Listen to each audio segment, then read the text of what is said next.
Hello everyone, स्वागत करुच्छे YouTube channel Odisha study hub रे। तो पिला मानकर द्वंद्व रही कि प्लस थ्री फेज 2 एडमिशन केबे आरंभ हेबो। तो पिला माने तमे माने जानिथिबो प्लस थ्री फेज 1 रो एडमिशन प्रक्रिया ऑलरेडी शेष हो जाइछि एवं सेमानकर क्लास मध्य स्टार्ट हो सारी। तो ए सब को गोटे मास हो गलानी किंतु एपर्यंत प्लस थ्री फेज 2 रो एडमिशन पाई नोटिस आसी नहीं।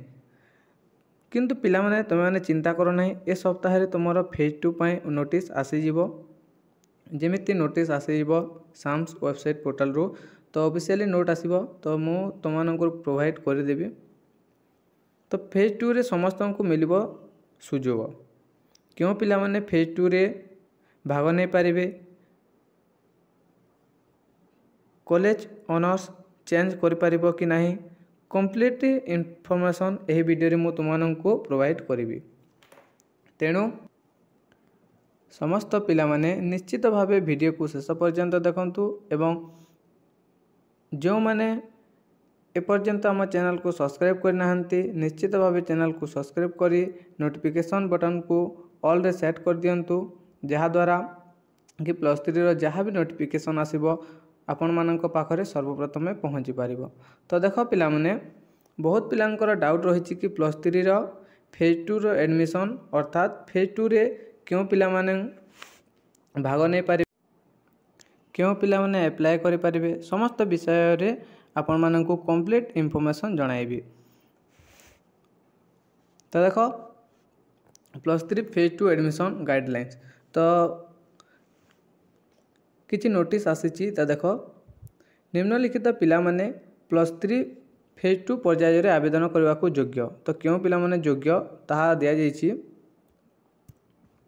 तो देख पिला माने प्रथमे रही अछि जो पिला माने फेज 1 एडमिशन प्रक्रिया रे एडमिशन करिसंती से माने फेज 2 रे भाग नहीं पारिबे। अर्थात देख जो पिला माने फेज 1 रे एडमिशन प्रक्रिया रे फेज 1 जो बाहरी तिला, तो जो पिला माने फेज 1 एडमिशन रे प्रक्रिया रे एडमिशन करिसंती से माने फेज 2 रे मध्य भाग नहीं पारिबे। बुझिला। तो गोटे डाउट क्लियर हैला। ओटे जे देखो कॉलेज ऑनर्स चेंज करि पारिबे, तो से माने मध्य कॉलेज एवं ऑनर्स चेंज करि पारिबे। नेक्स्ट होयछि जो पिला माने कोनोसी कारण पाई फेज 1 एडमिशन प्रक्रिया रे एडमिशन पाई अप्लाई करि नथिले से माने मध्य फेज 2 रे भाग नहीं पारिबे। तो कहला कि देखो जो पिला माने कोनोसी कारणवशतः फेज 1 एडमिशन प्रक्रिया रे एडमिशन पाई अप्लाई करि नथिले से माने मध्य फेज 2 रे भाग नहीं पारिबे। बुझिला। नेक्स्ट होयछि देखो जो पिला माने फेज 1 एडमिशन प्रक्रिया रे अप्लाई करथिले किंतु कोनोसी कारण पाई सिलेक्शन होई नथिले से माने मध्य फेज 2 रे भाग नहीं पारिबे।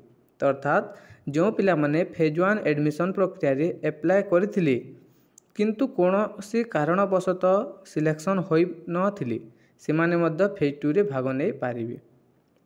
नेक्स्ट जो पिला माने फेज 1 एडमिशन प्रक्रिया रे अप्लाई करथिले सिलेक्शन मध्य होइतिले किंतु कोनोसी कारण पाई एडमिशन करि नथिले से माने मध्य फेज 2 रे भाग नहीं पारिबे। तो देखो एडा जो पिला माने फेज 1 एडमिशन प्रक्रिया रे अप्लाई करथिले सिलेक्शन होइतिले किंतु कोनोसी कारण पाई एडमिशन करि नथिले से माने, तो से माने मध्य फेज 2 रे भाग नहीं पारिबे। तो यार अर्थ होउची समस्त पिला माने प्लस थ्री फेज 2 रे एडमिशन प्रक्रिया रे भाग नहीं पारिबे। तो पिला माने व्यस्त हो नहीं, समस्त को सुजोग मिलिबो। तो आशा करछु वीडियो भल लेथिबो। वीडियो भल लेथिले तुम संग साथी मन को शेयर कर देबो, जहा द्वारा से माने मध्य उपकृत हो पारिबे। जय जगन्नाथ।